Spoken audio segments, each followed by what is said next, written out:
Children are very, very sensitive and they have a lot of needs. And if those needs are unfulfilled, those children can be very, very hurt. Even a casual glance in the wrong direction can really damage a child. Do you think it's possible that in their unconsciousness, your parents may have hurt you in this way at some point?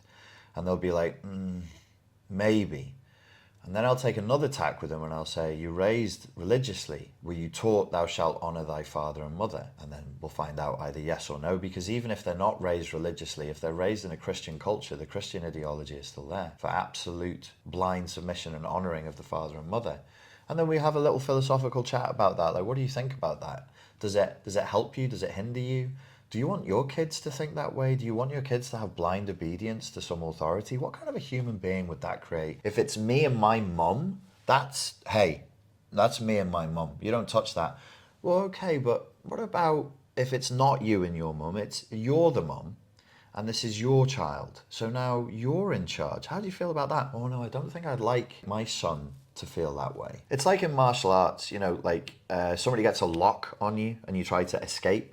Now, if you try and wrench out of it, they're probably just going to dig down harder, but you start to find space. You grapple for space. You earn inches with the client, and then the inches become feet. And then you can move in a new direction because the ego locks. If you lock with them, it just locks harder. So it's like, how do we generate neuroplasticity on this cluster of hard beliefs? And what's causing it? What does the client think they're going to lose if they say, yeah, my mum actually was a piece of shit sometimes.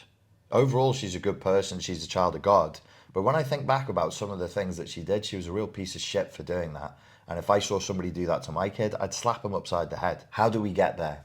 So what's the fear? Is it that if I say one bad thing about my parent or parents, the whole house of cards is going to come down? Now, I would say it like I just said it to you. So I said it like a doorman or a taxi driver, in my voice, in my accent. And that's a pattern interrupt. So the client is like, wow, it's shock. It sounds like a low-level shock. I'm not talking about them. I'm talking about me.